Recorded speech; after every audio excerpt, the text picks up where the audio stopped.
Good afternoon, gentlemen of the press. I start this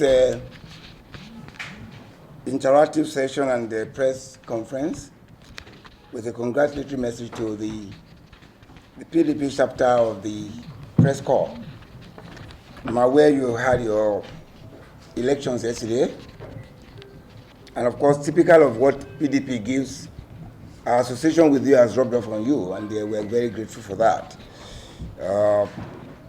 You're setting the pace for what we expect the 2023 elections to be on issues, to be peaceful, and to be a celebration of democracy. You showed that yesterday, and we're proud to be your host, and we thank you for the work you do for us. I want to appreciate the fact that you begin to, on the flag of our campaigns, as a party that is the new government in waiting, and we want to demonstrate to Nigerians that we follow our procedures, our processes, and we comply with rules and guidelines established by the INEC. So we want to welcome you to this briefing and this interactive session, and to let you know exactly what we're doing, and to let the world know through you what the PDP stands for and what it is doing. So I welcome you again and congratulations once again. So I just want to announce that the PDP formally informs Nigerians that our party, the PDP, will officially flag off its 2023 presidential election campaign on Monday, October 10, 2022 in New York, Akwa Ibom State capital. Our party is fully prepared for an issue-based campaign, and our presidential candidate is Excellency Atiku Abubakar and his running mate. They are fully articulated for the campaign. The PDP will take our campaign to all the states, local government areas, wards and polling units across the country under the unified campaign structures as approved by the National Executive Committee of our party. You recall that I reported to you then when we established the unified campaign structure for our party, because we want to have issue-based, and not only that, we want the Nigerian people, especially at the grassroots, to understand what the PDP stands for and what our candidates is bringing to the table and what Nigerians expect of us as a party. Our campaign will be people-driven, and it's evident from what is happening right now. A lot of people in our campaigns, in our consultative meetings, you see the crowd from the grassroots, and that's exactly what we're doing. It will be people-driven and focused on the PDP and His Excellency Atiku Abubakar's mission to rescue, rebuild, and redirect our nation from abysmal misrule of the All Progressive Congress. From our consultations across the 6 geopolitical zones of the country, it is clear that Nigerians across board, irrespective of religion, ethnicity, and even political affiliations, accept the PDP president candidate, His Excellency Atiku Abubakar, as the best candidate with the practical experience, capacity, broad-mindedness, and willpower to unite our nation, revamp our national economy, and guarantee security of lives and property in our country. The issue to talk about is, why do Nigerians want Abubakar? Why do we think he's capable? Why we say he has experience? And some of the issues that we'll be dealing with here will establish that. His Excellency Atiku Abubakar, as Vice President to President Olusegun Obasanjo, was the chairman of the National Economic Council of our country. And during this period, of course, you will need to find out why do we say he has this capacity. During that period, when he served as the chairman of the National Economic Council, our nation achieved unprecedented national productivity. The country secured, during that regime, a 30 billion overall debt relief from the Paris and London clubs and other multinational and multilateral body agencies that we have transactions with in debt issues. Nigeria's economy was revamped to become one of the fastest growing economies in the world with stable exchange rate. And that is key. Now, what we have today is that every day we have like a drip, drip, drip. As last count, the dollar exchange rate was 730 to the dollar. Under the PDP regime between the 1999 and 2007, it was hovering between 150 and 160. And you can plan. Now nobody can plan in this country, and that's why the small scales are wiping off, the bigger companies are leaving Nigeria and leaving to other clients where, of course, they can do business. The foreign reserve of our country rose from 2 billion in 1999 to 43 billion in 2007. The power generation rose from average daily generation capacity of 1,800 megawatts in 1999 to 4,000 megawatts in 2007. Today, what we witness is constant news of collapse of the national grid. The country witnessed the liberalization of the telecommunication industry and the advent of the GSM and internet facilities in Nigeria. So we digitalized Nigeria. There was a boost in the private small and medium-scale enterprises in Nigeria. A lot of companies they came up at that time. People were establishing businesses, and the life expectancy of Nigerians improved, and of course, the value of life, of course, improved.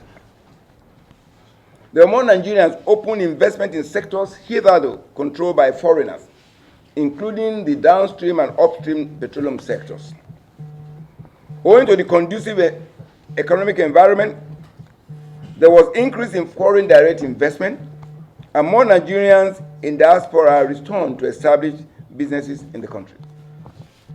We expanded during that period when Atiku Abubakar was chairman of the National Economic Council, expanded and consolidated the Nigerian banking industry. You will recall then, under Governor Soludo as the CBN governor, the consolidation program of the financial sector. So it expanded and consolidated the Nigerian banking industry to make it operate and participate effectively in global banking businesses. Nigeria achieved one of the most profitable stock exchange markets in the world with an average return on investment of over 31%. We achieved a consolidated pension scheme, both in the private and public sectors. You will recall now that that same fund, the APC has been seeking strenuously to siphon the funds. Under Atiku Abubakar, as chairman of the National Council of the Economy at that time, he coordinated the economy. Nigeria achieved economic rebound after a military rule. So today, Nigerians and Nigeria needs Atiku Abubakar to achieve a rebound after the misrule of the APC. Some issue that we won't be talking contemporary now will be talking about on the APC supposed campaign, because I read in some areas that they're going to start a campaign. It must be clear, and we want to establish here that the APC has become prostrate. It is handicapped and already incapacitated to campaign, and it has no legally valid candidate. I repeat that. The APC has become prostrate, it become handicapped, and is incapacitated to campaign, as it has no legally valid candidate for the 2023 general elections in all of the candidates. And I'll go further to can explain that to you. You recall that we had in February 22nd, 2022, and March 8th, 2022, cautioned that with its voicing of an illegal and unconstitutional leadership, the APC has become legally defunct, and I'm quoting from that statement, structurally crippled, and no longer a legitimate and valid vehicle to field candidates for elections under our laws. The PDP had cautioned all aspirants in the APC then, and we said, quote, not to waste their resources, time, and energy in the APC as they will be on a journey to nowhere. Today, predictably, the chicken has finally come home to roost. As you are probably most aware, of course you reported this, well covered, the Federal High Court sitting in Abuja on Friday, September 30th, 2022, nullified the candidature of Governor Boyega in the July 16, 2022 Osun governorship election on the ground that his nomination was invalid, having been conducted and submitted by Governor Maimala Buni of Yobe State in violation of Section 183 of the Constitution of the Federal Republic of Nigeria as amended. For emphasis, I will just quote what Section 183 of the Constitution says. Section 183 of the Constitution of the Federal Republic of Nigeria, 1999 as amended, provides that a state governor, quote, and this is quotation from the Constitution, shall not, the word here is shall not, mandatory, compulsory, shall not, during the period when he holds office, hold any other executive office or paid employment in any capacity whatsoever. Underline the word whatsoever. And the judgment is there. Certified copy of the judgment is there, and it's available in the public reading. This judgment that I just shown to you reaffirmed the judgment of the Court of Appeal in the case of Jegede versus INEC, that a violation, and this is very important, that a violation of any provision of the Constitution of the Federal Republic of Nigeria as amended, particularly as it relates to Section 183, portend grave consequences. And those are the consequences you get now. They're grave because it has legal incapacities that have been established now. The import of the September 30, 2022 judgment of the Federal High Court is that every decision made by Governor Maimala Buni as chairman of APC is null and void, as you cannot place something on nothing and expect it to stand. Consequently, the Congresses, as well as the National Convention which produced APC ESCOs, including Senator Adamu Ablai-led NWC, is void. In effect, the primaries and presidential convention conducted by Senator Adamu Ablai-led NWC, including the nomination of Senator Ahmed Bola Tinubu as president candidate of the APC, is invalid, null and void ab initio. In any case, the APC candidate Asiwaju Bola Ahmed Tinubu has nothing to offer. Being part of the architect of the wars, the calamities, and the life discounting experiences faced by Nigerians in the last 7 years, we should go home and face the issues of inconsistencies in educational qualification, name, ancestry, age, as well as corruption allegations. Number one, we're talking about legality here. As referenced in this statement, that you can't build something on nothing and expect it to stand. There's a foundation. The foundation that parties must be governed by laws, by the Constitution, and more importantly, by the Constitution of this country, and to a large extent, when it comes to elections, to the Electoral Act. Now, for you to have a valid ESCO that can do other things, the establishment of that ESCO must be valid. Now, the Court of Competent Jurisdiction have said that Maimala Buni, being a governor of a state, a serving governor, by virtue of Section 183 of the Constitution, 1999 Constitution as amended, he shall not hold any other executive office in any capacity whatsoever. And I emphasize the word whatsoever, in any capacity. Now, he was deemed to be chairman or assumed to be chairman, and in that position, the chairman of a party, particularly in the constitution of APC, was defined as the chief executive officer of the party, performing executive functions. And that section says, if you are a serving governor, you cannot perform any executive function in whatever capacity. He had done that and held out himself to be the chief executive, and in that position, exercise executive function of sponsoring, because there must be a distinction between nomination and sponsorship. Nomination is internal process of the party. Sponsorship is external, because you now to sponsor to INEC. And by that position, as chairman and secretary, he signed the form, supposedly forwarding the name of Oyetola as governorship candidate of the party. If the man that was said to have the power to sit forward has been declared to be against the Constitution, and therefore that nomination was invalid.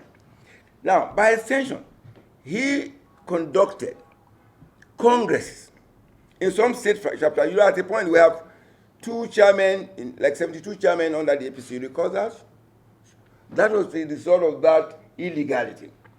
Now, pursuant to that, they now claim to have now elected a national working committee that then organized the so-called national convention that produced Tinubu. So you can see it's a trajectory of that. And now back to the question of my brother, the former chairman. When you advise, and we have said, if the process that produced him is legal, we're just saying to you, we're advising, just like we advised them earlier not to take form, because we know there was a journey to nowhere. Now the chicken has come home to roost, like we just said. Because we said then, with an advice to him, that now because even your foundation does not exist by reason of this judgment, by extension from Oyetola's disqualification, therefore you should go home and go and rest and face other issues. Well, I say this straight up to you. Number one, being an executive position is not dependent on whether you earn salary or not. There are people who run institutions on pro bono basis because they want to contribute to humanity. And on the issue on the just remind me, sir. Second question, what's it? Unify. Again, I mean, this is established, sir. Again, you see, you mistake Atiku to be PDP. Atiku is a product of PDP. PDP is a party that has its organs. I understand why Nigerians want us to have a quick fix, because the hope of Nigeria is on the PDP. They're interested in what we do internally. And they're genuinely and legitimately concerned, and I understand that. But because we're a democracy where there are conflicting interests and an interest of people, and because human nature is such that when you do that, and you want to listen to every voice, it might take some time. Reconciliation is not a 100-meter dash. It is a marathon. Yes, you want quick fix. Yes, we want that. But from the capacity of His Excellency Atiku Abubakar, as demonstrated from our own various consultations, you know it's a unifier. We were at the Southeast, and there was so much. Even his personal life. If somebody can entrust his own life, his personal physician, he's from a particular sector of the country, and we find him all over the country. Nigerians have accepted him as a unifier. And unifying process is an ongoing thing. He's working on that level. Equally, the party is working within its own sphere. And so it's a multiple action for the same reason. And I can assure you that this party, from Monday, you'll begin to see more of those efforts of that unification. The Board of Trustees are working, the NWC are working. But again, reconciliation, unifying people is not what you do under the clerk light. We discuss it under the table, and then this is what happens. We are willing to tell you at the appropriate time, very, very soon, that yes, we're together, and you can see that happening. You saw that play out at the launch of the autobiography of Solomon Lal, a former, outstanding, one of the founders of this party. And so, you know that. So, we are on course as a party, we're ready, and this interaction is to let you know that we are ready as a party, we are focused, and we are compliant with the rules. We were to start campaigns. We were to set up our Presidential Candidate Council. We were on time. We were to begin campaigns. We were on time. Some other parties are doing catch-up. We find them missing in action. We're signing peace accords. The Presidential Candidate of APC was not there. We don't want leaders by proxy. Atiku Abubakar was there. In all of this, we are all agreed, all the leaders of the party, all the governors, they are unified in one point, that the Nigerian project of rescue and rebuilding is more important than personal interest, and that is ongoing. And I can assure you that we're doing pretty well on that. But like I said, this is not what we discussed on the page of the newspaper. We're making progress, sure progress. I don't know what your definition of marathon is, but we know that we're doing well and we're doing well. What I do is to deal with what I have on table. I don't work on semantics. You said assuming. I don't work on assumptions. I work on a court judgment. I'm a lawyer. I'm just saying, the application, I have said the effect of this judgment on a process. I'm not talking about individual. I'm talking about a process. If a process is faulty, it's faulty from beginning. Therefore, whatever is supposedly built on it would collapse. That's why I said clearly in my remarks that you can't build something on nothing and expect it to stand. And I leave it at that. No, we won't answer my question. What you have just stated now, yes, it is the interpretation of the judgment you have before you. Yes. The court didn't apply that judgment to the presidential candidate. Yes. They applied it, limited it to Oyetola, yes, governor candidate of the PDP doesn't go to court and announce in their head and say we're going to court tomorrow. No, we don't do that. What we do is to review our positions and take appropriate action as they come. Yeah, Business Day. I think that's the Right? What we do is that, like I said again, I use the word assuming. I don't assume. When I get to a bridge, I cross it. That's what we do as in their party. Thank you so much for I mean, I don't know if I'm still going to take me on that, but you remember we won before Oyetola? We did. We did. In February and March, we said, don't do it because we are going on a journey with we don't know where. Now we're here, and that's how we. For updates.